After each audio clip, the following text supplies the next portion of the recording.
Welcome to the How to Use the Station Community Engagement Survey report. My name is Emma Couch. I'm the Senior Member Services Officer here at CBAA and I will be hosting this webinar this evening.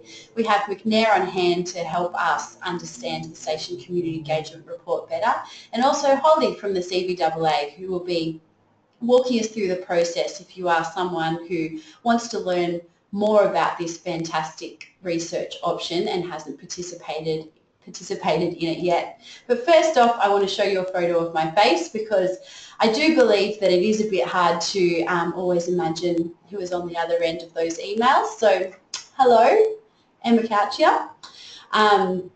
One more thing that I will let you know that is a feature of this panel to the right here on your screen is that you can pop your hand up if you do have a question.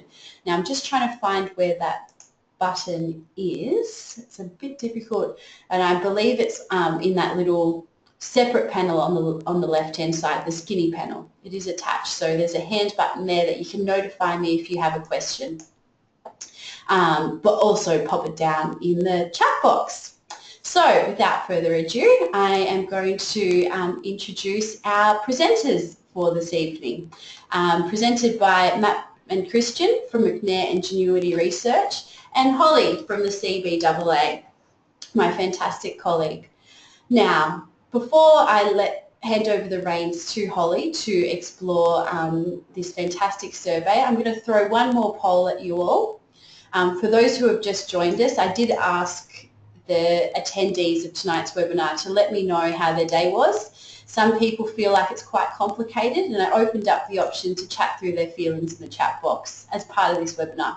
Just an extra service we provide here at the CBAA. Also, some said, is it Friday yet? So yeah, I sympathise, but mostly everyone's really excited to be in the middle of the working week, and I am happy to be hosting some of your midweek entertainment. So the next question that I have for everyone in attendance tonight is if they have engaged with the Station Community Engagement Survey prior to tonight's webinar, whether it is putting in an expression of interest or perhaps it is participating and actually fulfilling the survey and coming out the other end. So just to get a reading of the room, it's pretty evenly split. So we've got 46%, not everyone's voted yet, so a bit too early to call the results there. Getting ahead of myself. But at the moment, we're nearly done there. So 41% have used the survey before, 24% no, and 35% would like to use this as some information to use it in the future. And to you, I say that's a fantastic idea. And we've really received some positive feedback from this survey, and it's a great and really cost-friendly research mechanism for stations to be able to engage with.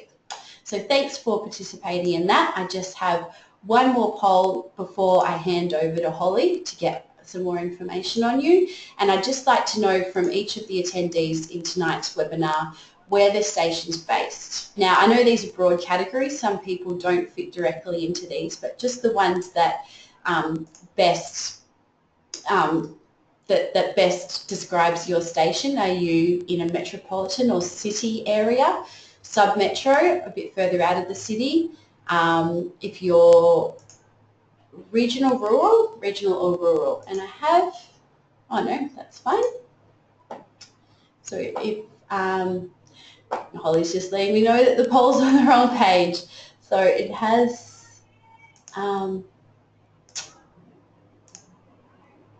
doesn't seem to be working for me.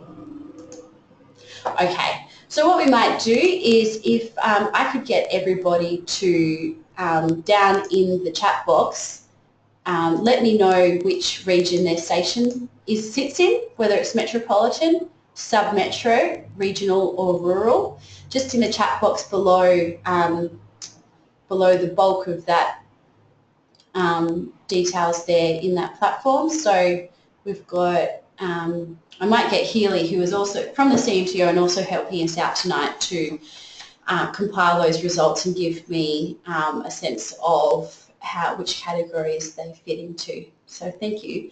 Oh, some people from Kangaroo Island, so jealous. Welcome. Love to be there with you. Um, fantastic. We've got a lovely array of Metro Rural Regional here with us tonight, Rural Vic. Fantastic. Thank you very much for participating in that. Not quite sure what happened with our third poll, but we will continue. So just before we move forward to that, I'm going to introduce Holly from the CBAA.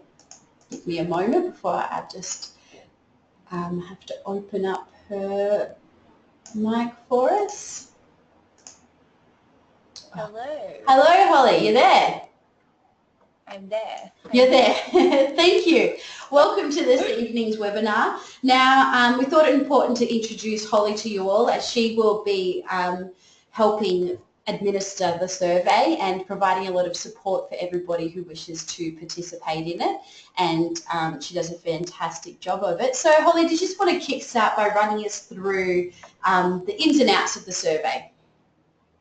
Sure. I don't know if you wanted to put my webcam on. I would love to do that. Yeah. So I'll try and do that. Sorry. I think that's actually playing out. If you wanted to start, I'll try and figure it out. Oh, good. Sorry. Hello, everyone. Welcome to the webinar. Thank you so much for coming. I'll keep it quite short so we can get straight into sort of looking at the details of the report. But a quick overview for those who aren't familiar with the survey is that the Station Community Engagement Survey is a do-it-yourself survey. It has been developed by McNair in consultation with us and representatives of the sector through focus groups.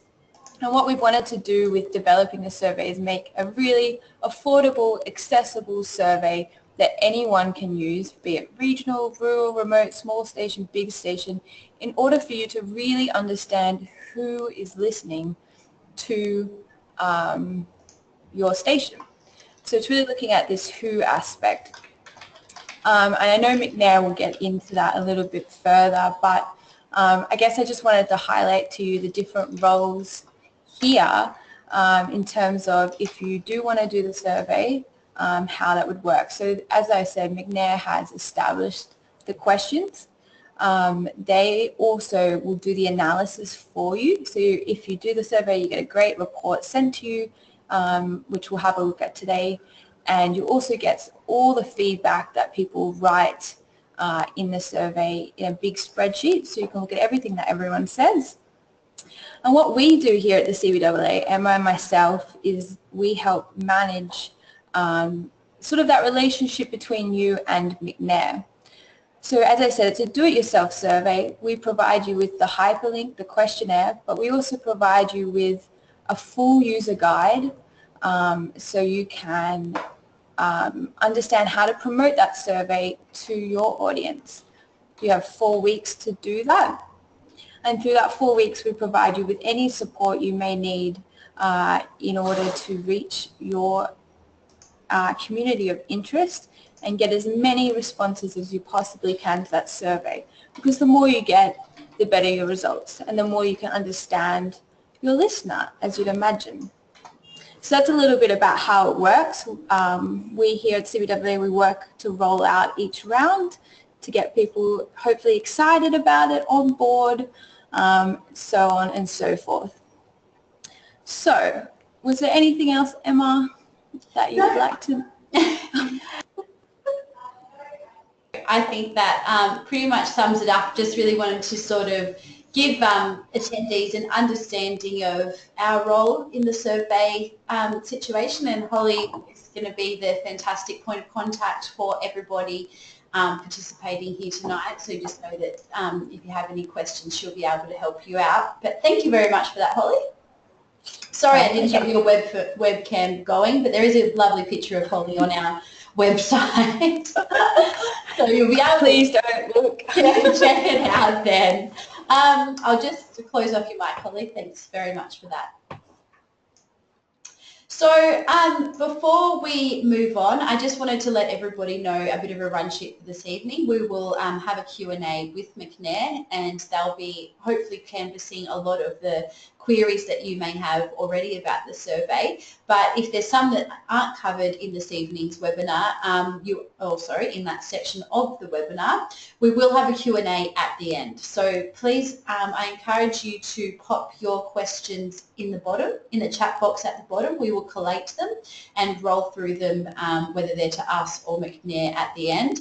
And I've just heard in from our manual statistician that we have around a majority of rural and regional stations and a small portion of metro ones. So I will pass that information on to McNair, and it would be a great time to introduce them to the webinar this evening.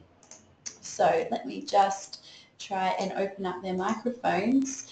Matt and Christian, are you there? Hello, this is Christian. Hello, Here's Christian. Matt.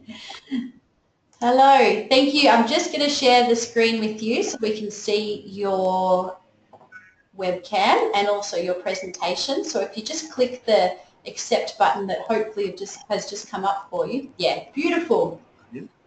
There we go. And I think you can choose to share your own webcam as well in this. Does it, can you see it? Or? No. On the left-hand side, there's a little button. Sorry if it's everybody. No. Maybe we'll keep the webinar rolling. We'll try and figure that out later. This is sort of a new element to the webinar that we've just tried to configure. So apologies for everybody for the stalling, but you get to see my gorgeous face. If you can see there should be a webinar tab in that panel, maybe below the screen sharing, or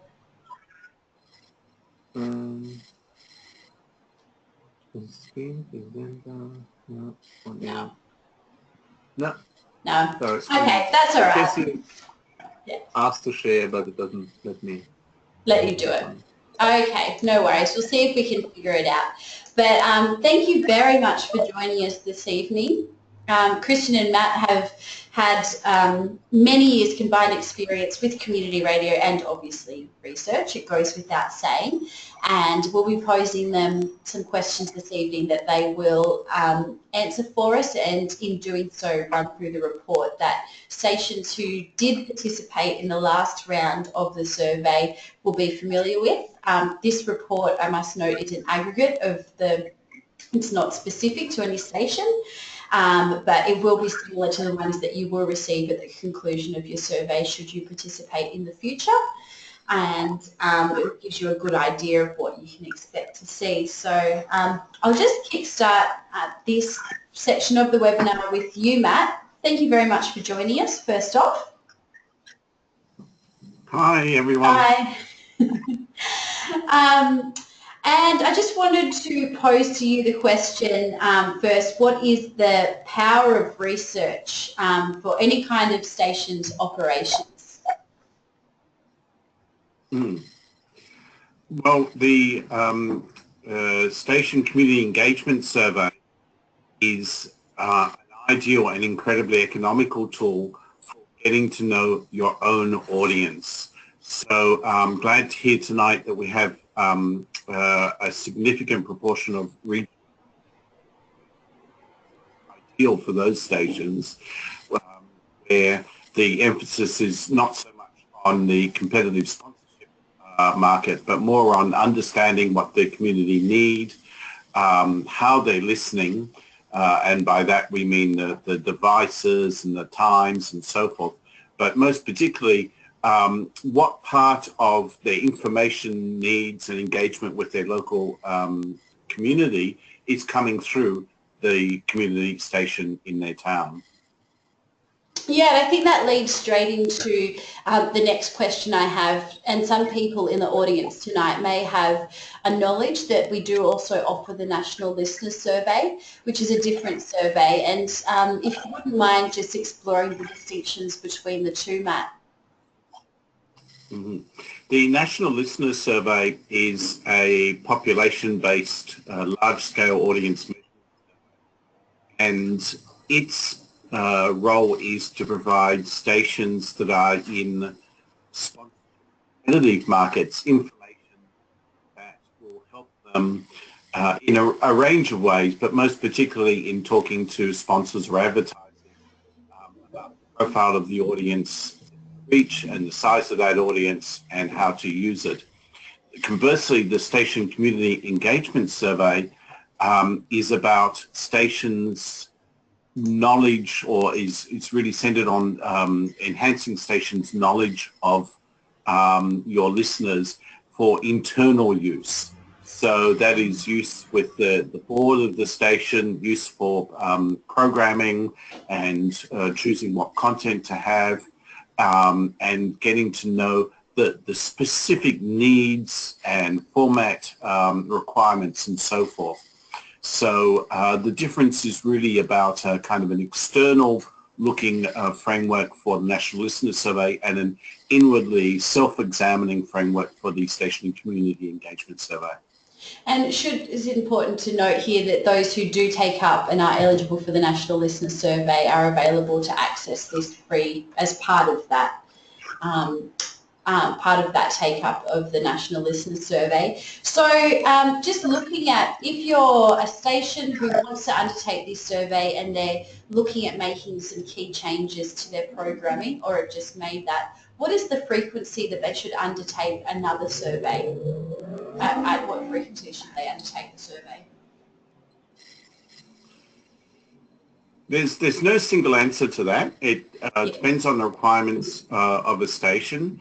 The factors to consider are how much changes you might be making in your programming, or changes that are occurring in the community, in the demographics of the community.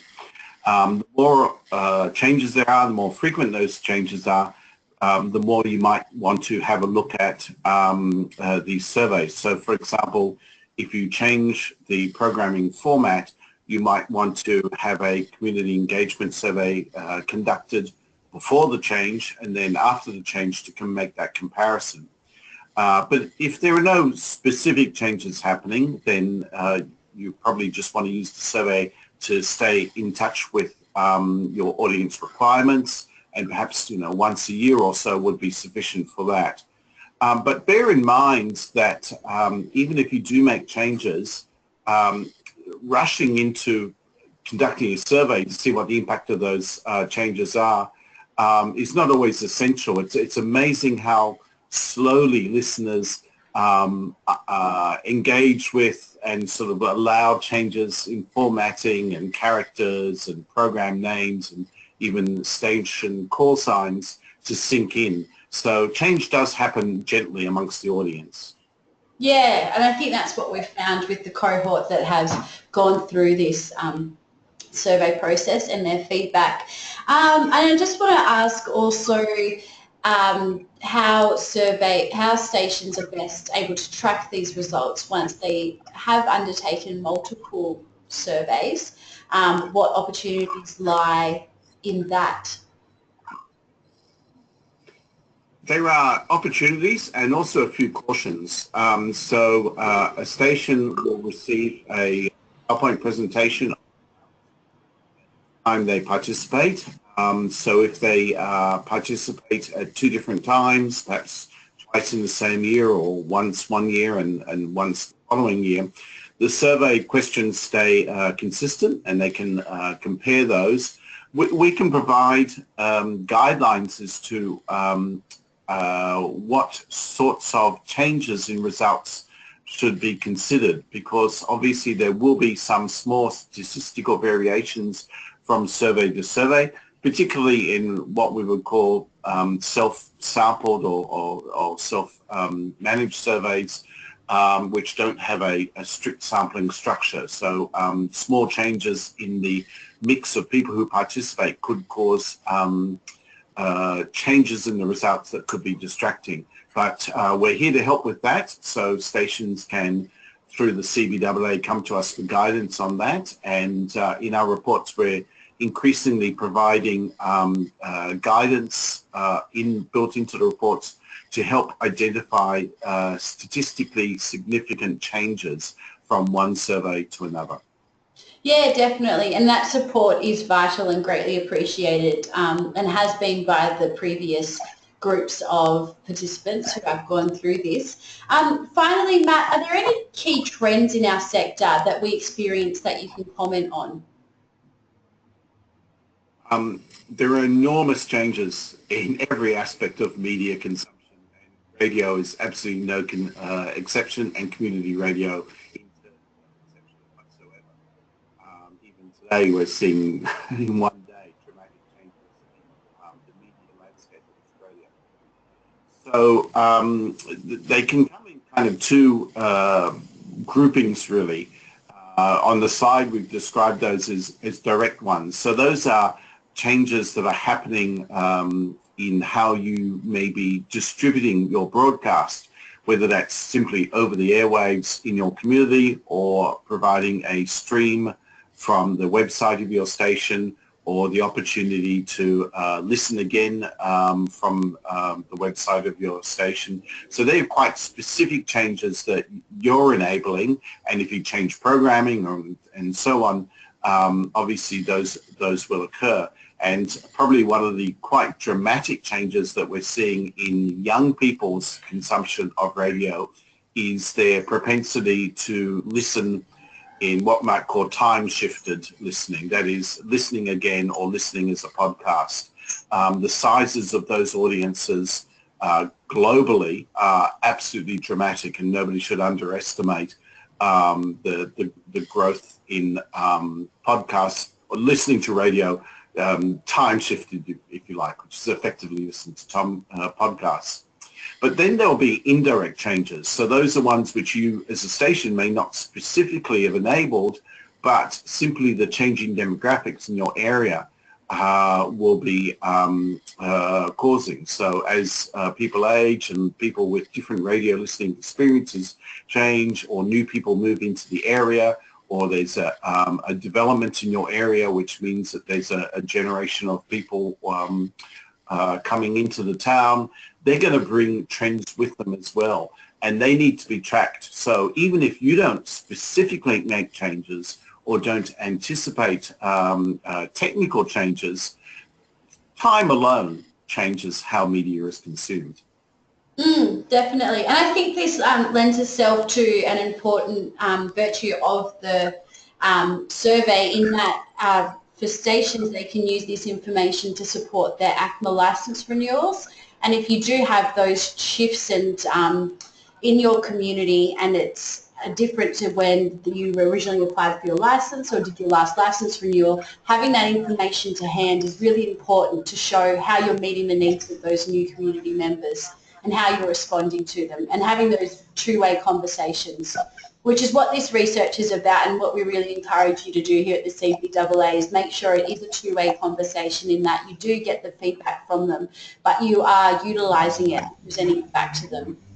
So, and making sure that you've listened to them. So thank you very much for that, Matt. Was there any other comments on that sort of broader look at the survey that you wanted to add?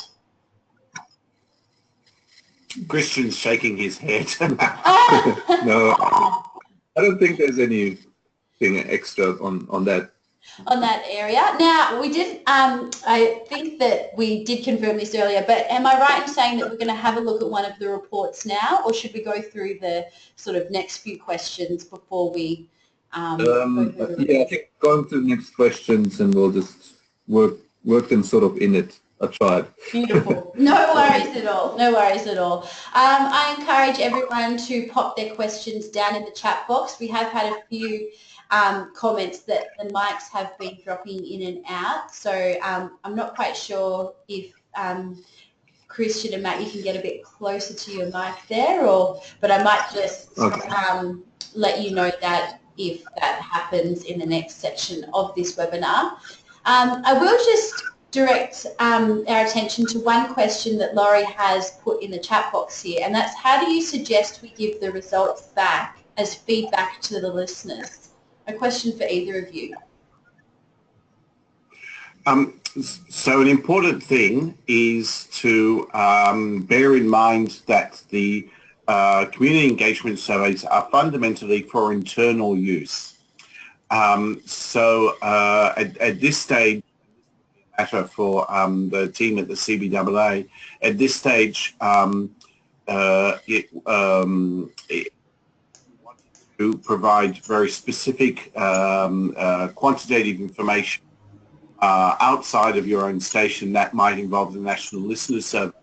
But you could probably feed back to listeners. I think it would be beneficial to feed back to them some understanding and thanks for them participating in the surveys. And that will come through in a couple of ways. One is obviously if you make changes to your programming or what you're doing based on the surveys, and you can source that. In other words, you can say based on feedback from the survey that we conducted at a certain time, we're doing this or that. So that's one way to describe it rather than being specific about results. And secondly, in fairly loose terms. So I think you can possibly say, well, what we're hearing is you want more of this or more of that. But the statistical results are for internal use.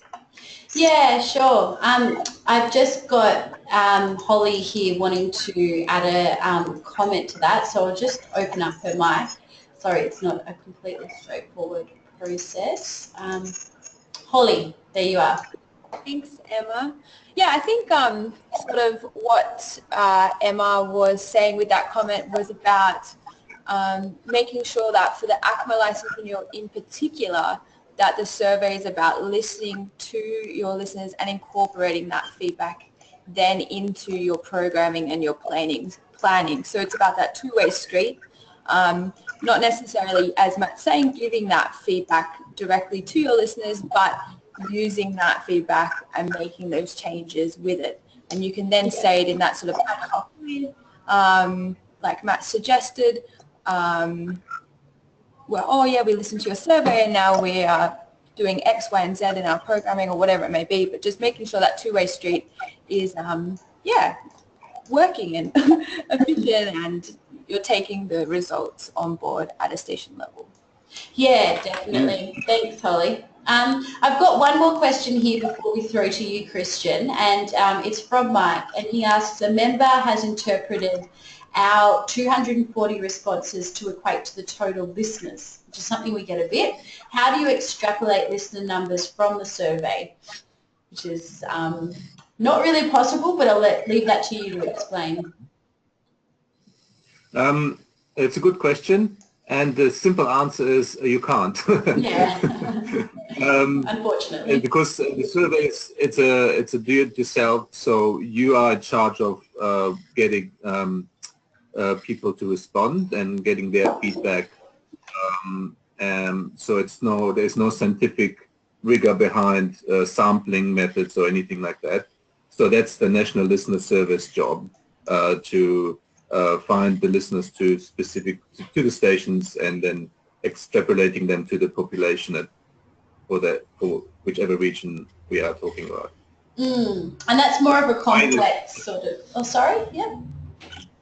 If I can just add there, the way the National Listeners Survey does that, which is different, is that because the National Listener Survey is population-based, even if that survey only includes a relatively small number of people in the area, say 200, because we know the total population, we can statistically calculate and project to the total audience, which is not a possibility with the Community Engagement Survey.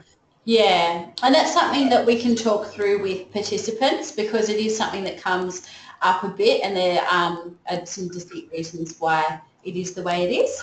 So I will keep the questions coming through. I'm just going to leave that group of questions there, sorry Laurie, for the minute, and pose some questions to you, Christian. I apologise that we couldn't get the hands working, but such is technology and doing live webinars. So Christian, what are the key parts of the station community engagement report that stations can focus on?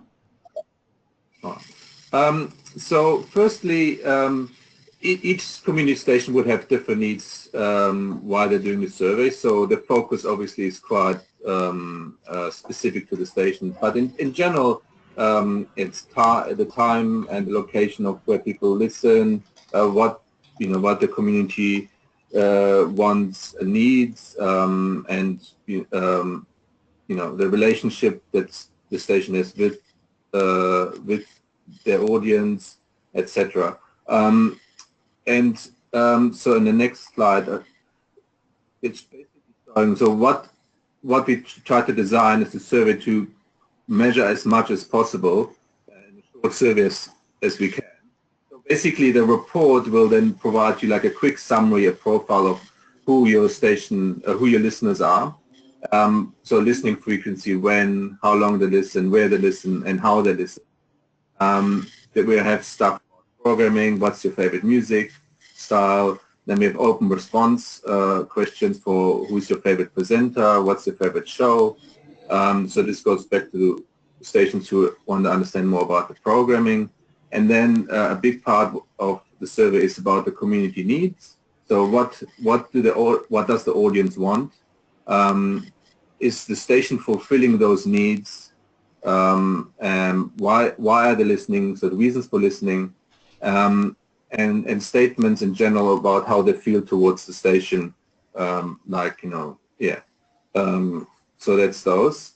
And then a quick profile about the contributors. So basically, who has volunteered in the past, who is currently volunteering, and how many people would consider volunteering, and things and different things like that. And then we have a little open-ended question at the end, trying to get comments and suggestions for the station. So those open responses with the comments and suggestions and the favorite shows and presenters, they come delivered in an Excel spreadsheet, so they can read through each of the individual responses. And that's basically sort of the main thing.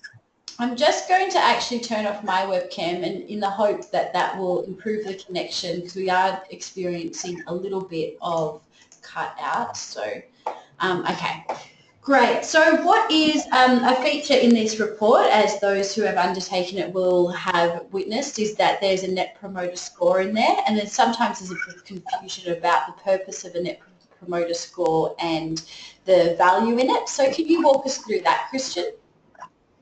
All right. So basically, this is the summary slide, and on the bottom left, you can see the net promoter. So the summary slide, obviously, as you can see, and the Net Promoter Score basically is a calculated value based on a question: how likely and then how likely the audience would recommend the station on a scale of 1 to 10. The promoter score basically is the proportion of people saying, giving a score of 9 or 10, so being 9 and 10 being, yes, I would recommend to promote the station, minus the people who are saying 0 to 6, giving a 0 to 6 score, saying I would not recommend the station. And then there's some fancy calculations, and you end up with like a percentage score. And this score you see on the left is the average for all the stations who have currently participated in the Station Community Engagement Survey. So and that's about between 40 and 50 so far. So we've seen a lot of great success, which is exciting. Yeah, that's right. Yes. Yeah, and that's well, yeah, it's really hard to judge. That's a pretty good score, but that summary page is something that is probably really great to be able to look as a snapshot without other people in the station, if you do need to share that results with them. It's something that's easily digestible, and they can get an idea of the real feel for it. And you can articulate to sponsors the value based on these results, where the listeners, lies. With this slide, I wanted to give you a quick snapshot. Who are my listeners basically, and why they're listening? What are we doing good, etc. Yeah. Definitely. Cynthia's just asked, and I'm not avoiding anyone else's questions, we will get to them, but it just popped up, can the survey be used for licence renewal purposes? And yes, it has been recommended by ACMA that stations undertake this survey and can be used to support your application. It's best to talk to them as to how those results would contribute to your application prior to maybe undertaking it, just as a bit of a check there, but it can be used. So, Christian, what can we use the information on people's values for? So we've got there stuff about audience needs, which relates to stations' community interest, and that's something that ACMA looks at, making sure we're meeting the needs of our community of interest, fulfilling those needs, why people are listening to our stations, and where's the value there? Yes. So as we mentioned in the beginning, a big part of the report and the survey is about the community need, and that came out in the focus group that people wanted to try to understand what do our listeners want, what does our community want, and are we delivering on what they think we should deliver on, and why are they listening, etc. So we created questions around those questions in order to help the station make better decisions about content, etc. So I'll show you an example slide. So so this is what a typical slide looks like. So this one is audience needs, what listeners want from the station. So this is again the average for everyone. So information about local area or local issues is very important. 58%. Everyone who completes the survey, and of your regular listeners, it's 58%.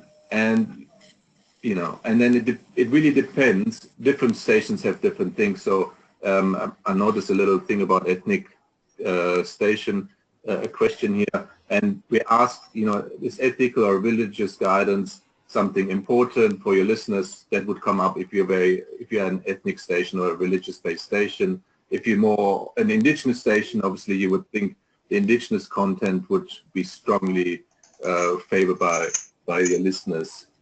So this is what they say they want, and then the same question comes on the other end, on the next question for the respondents is, are we delivering on these points? So you can contrast what people want to what are you delivering that need. Yeah.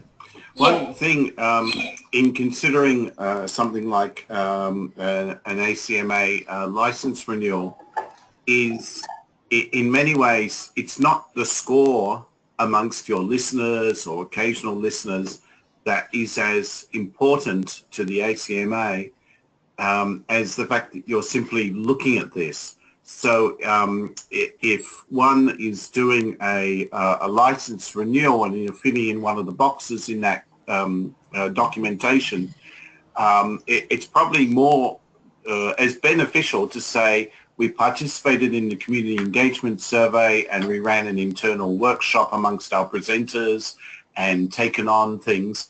Just saying that in a qualitative sense is as valuable as saying, well, our score was X or Y or Z. So what the ACMA are looking for is not specific scores, but the fact that you're thinking about and listening to your audience.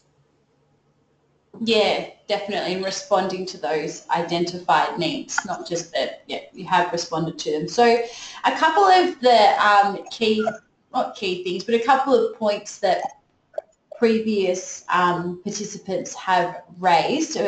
One is around what do the terms DAB plus digital radio and vast satellite, for example, what do these mean when we are looking at stations who are based all over Australia?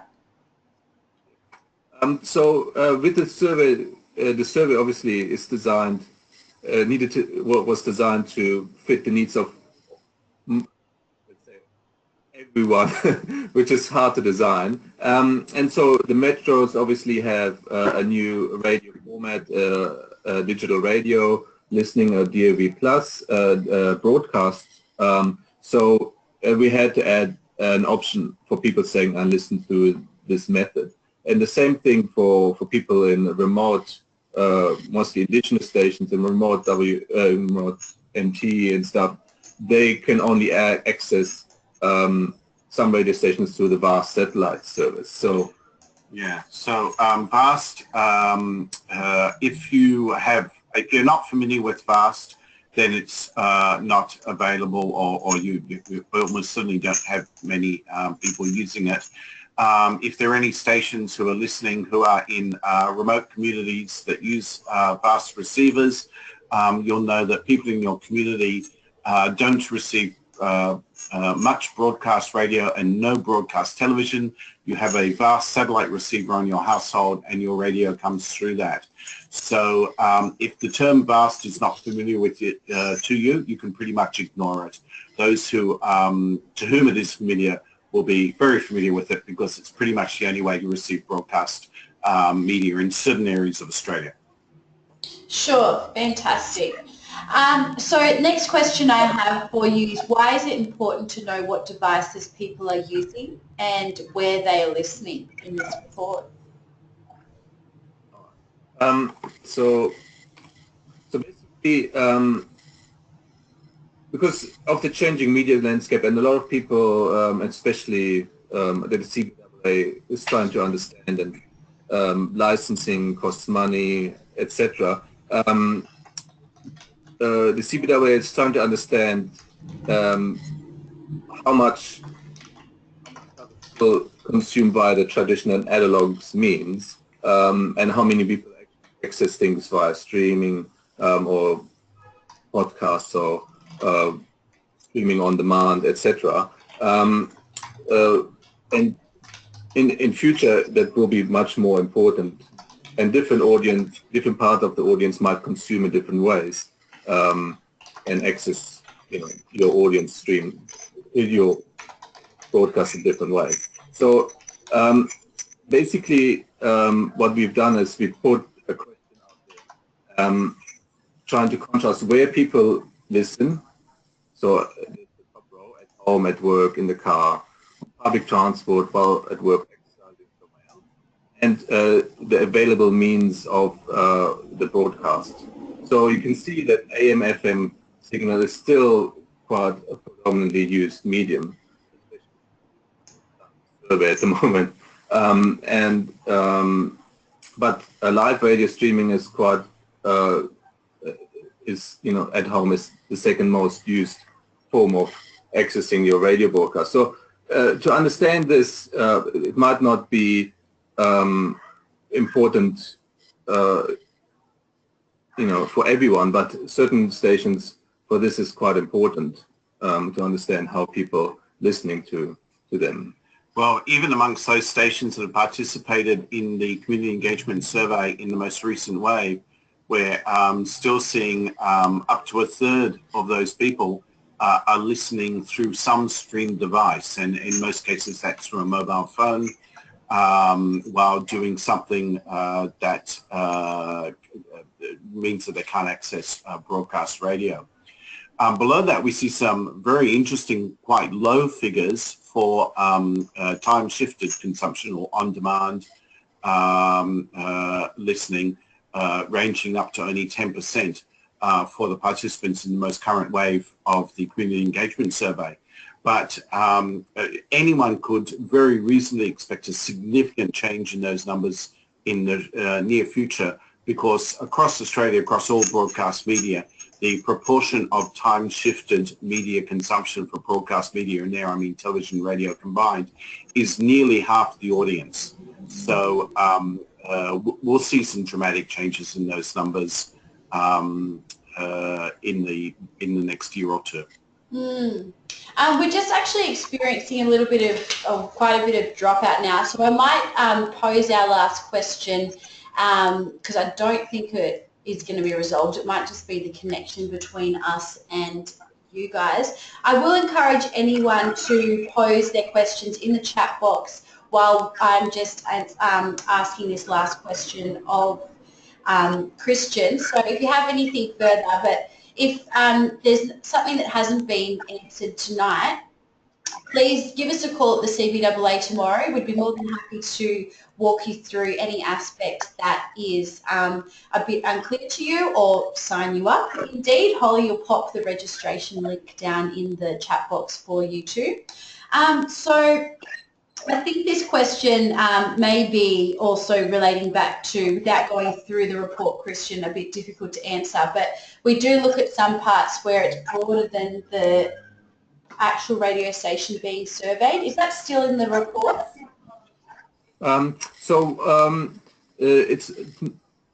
took that out, and what we decided to do in future is you will get a report, and then once you've collated enough information and participants and data, you will be able to compare your station to the average or the norm for anyone who has conducted the community engagement survey. So you will basically see the numbers you just been seeing. This will be the benchmark, and then you can see how does my station compare to the benchmark. So for instance, the Net Promoter Score, am I above or below the benchmark? Am I fulfilling certain types of needs more than the average, or does my audience want certain things more than the average for every community station? Yeah. The reason we've temporarily taken it out is that the score for the norm is vulnerable in any particular wave of the research to the mix of stations that happen to be participating. And because this is a user-driven DIY survey, that might not always be an overall of all stations. So what we want to do is accumulate sufficient data that we can provide a norm that is truly representative of a broad cross-section of community stations. Yes, definitely. So I'll just put the call out again for anyone who has any other questions. We've got here one from Russ. Does the CBAA supply CSA tracks to help us promote the survey to our listeners? Yes, we provide quite a comprehensive range of resources to help you promote it to your listeners. One is a CSA. The other is social media material, website material. So give us a call to have a chat about what you can provide. A lot of stations prefer to, or not prefer, but they have done their own. So we can provide you some examples of what other stations have done in promoting their surveys. There is an option to provide hard copies, yes, Laurie, so we can do that too of the survey. I'm just going to open up Holly's mic because she has one more comment to help to add to this conversation. I think just going back quickly to looking at the time spent listening by location, why people are listening on different devices and how they're listening. This is can be really important for your sponsors as well. So perhaps if you find out that your station has 50% people listening online, then maybe you could sell some more sponsorship on your website, for example. Or maybe you could look to update your website if it's a bit out of date, but that's how people are getting to listening to you. So there's that to keep in mind as well. In terms of another way of how you can use the report in sponsorship pitches, because there was a few people just asking in the chat box, if you're looking at the day parts section at the beginning of the report, so if you can see that for many people, they still listen in the morning, so sort of 5 to 9 a.m., 9 to midday, you can charge more for sponsorship in those morning sessions because you can prove statistically that that's when the majority of your audience is listening. So these are the kinds of things that you can get from the report to use in your sponsorship pitches. Thanks, Holly. That's, some really important information there. And Holly would be more than happy to chat to you about any of that if you'd want to give her a call during the week. Matt and Christian, is there anything else you'd like to add to this conversation? No, we're delighted to have spent some time with you this evening. Yes, as are we. Thank you very much. We, as I say, would be more than happy to give you some more information, and Holly has even reiterated that in capitals in the text box.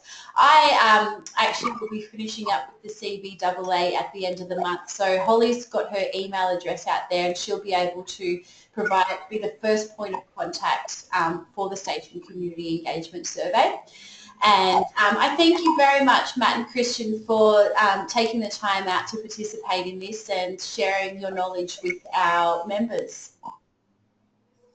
No problem. Happy to be here. And yeah, I think Holly will have, if you have questions of what's actually the question wording and what's the question answers, etc., or an example report, I'm sure Holly will be able to provide you all of that. We felt was effective to go through each slide, just more an overview of what this can do to your station, and the details. Everyone has different needs, so that Holly can do all those. Yeah, definitely. John has just asked if we can have the questions that have not been answered sent to you. That is certainly possible. We'll send a little resource pack along to each of the participants attending tonight. That should be available to you tomorrow, if not Friday at the latest. So more than happy to share as much information as you need. So once again, thank you for joining us, everybody. I will just do a quick plug for the next webinar coming up. Sorry, just before I say goodbye to Matt and Christian. Thank you for your time once more. And the next webinar we have coming up in the CBAA webinar series is on a little bit of a different bent. And it, sorry, I'll just click through these.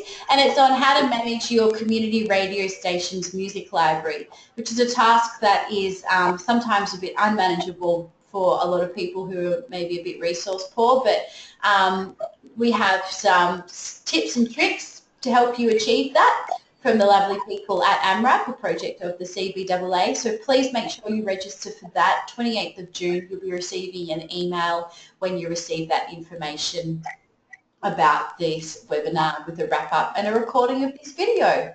So thank you very much for attending, everybody, and I hope you have a fantastic evening. It's been a pleasure. Good night. Good night, guys. Bye. That's all.